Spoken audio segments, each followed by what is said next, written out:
Hello everyone, welcome to RJ Graphics Tutorials. My name is Ron Johnson. I'm the founder of RJ Graphics, and you can find me at rjgraphics.net. Okay, today we're going to talk about photographs, updating them, maintaining your website by keeping things current. If you get a new product or if you've had a new event, you may want to update your photos. Or if something just gets old looking and you want to refresh it. So basically, there's a couple of different types of ways that the images are put into your website. So let's look at a couple here. This is a slideshow. As you can see, it's changing out every few seconds. You see a new image, and that's called a slideshow. So let's go to Edit. Okay. Now we're in the edit mode. You see this up here, save and cancel. So once we're in edit mode, we go to the gallery that we want to change. If we don't want this gallery, if we're totally done with it, we can just trash it right there. The little red icon, that gets rid of it. But if we're updating it, we want to click on the edit. Once you're in edit, it's going to give you the option to upload a new image. If you roll over any of the existing images, you can trash each one separately. Like if you just want to get rid of one dog, you could do that here. Okay, but if you needed to maybe rearrange the dogs, if you didn't like the order that they were in, you could just drag them to the location that you want and do it that way. But if you want to upload a new image, let's say we delete this one, and now we need another one to go in there. So then it's going to ask you to go find you an image. So we need to find the image that we're going to use to replace.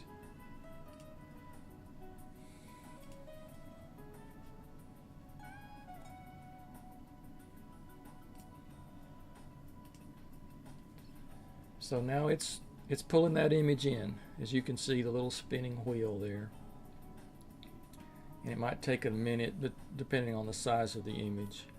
Size images does matter in the amount of time that it's going to take your website to load that image. So be careful. Don't load images that are huge. If you got a nice high-res image, that's okay. But just go into it and edit it down to, I like about 1500 pixels across, and that way it doesn't take forever for it to load. So there we've changed out the photo. We've got a different dog. Now this little circle, that's your focal point, and that comes into play on mobile devices because the pictures get shrunk on the mobile devices, so you want that center to be where the point of interest is. Okay, so there's your little dog. He got changed out. That's really not a very good picture, so I'm just going to cancel out of this. And so in order to make sure you didn't change that, cancel here again. So that's galleries. Another thing about galleries that you can edit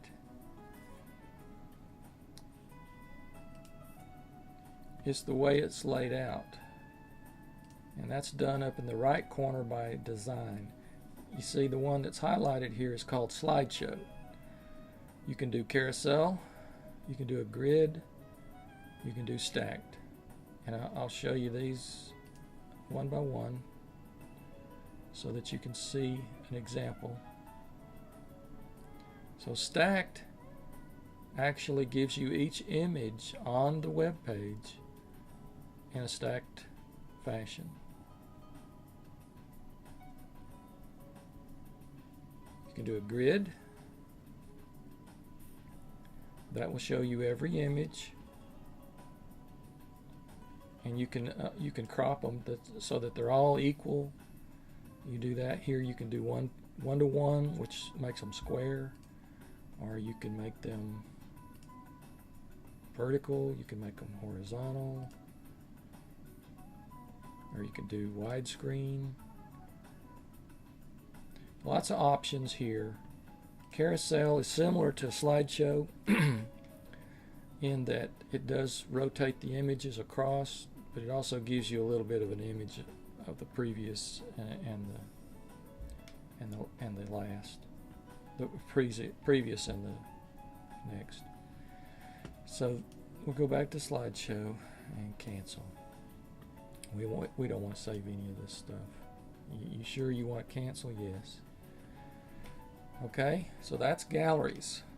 Now these down here, excuse me, are just standard images. And the reason you would want a standard image is it gives you the option to put a title underneath. Okay, you can have a little subtitle there. But it works the same way. You click on the edit button and you can change it here. You can remove this one and replace it with another one. You can change the focal point. Okay, and the title here will be the title. The default will be the title of your image. So if your image has a number or just a no name, it doesn't do you any good. Google uses this title for people doing searches to find images or websites. So name this, regardless of whatever your photo is named, name it what you want people to think when they see it. Or you can just name your images that when you bring them in. And it will help your search engine. Definitely. Okay, there's other kinds of images I wanted to show you. This is a parallax image, and parallax is the latest and greatest that people are going crazy about it, and it scrolls the image at a different speed than the title and the text going past, and it's kind of neat, but it works a little different. In order to change this image, you need to go to this little gear. You go to the page, wherever it is, details, okay? We go to that page. We want to click on this gear to change this image. So we go here, and we still don't see an image. I see a title here, get a description, but we got to go to media. Media is where the image is actually located. So there's where you would make your change. You would remove it, and then once you remove it, it's going to say add image, and you're going to go find an image to put there. Okay, we're not going to change that out, so I'm discarding that. And I hope this helps with your image and photo updates. If you have any questions, please feel free to call me or email me. You can contact me at rjgraphics.net or on Facebook's RJ Graphics. Thanks for watching.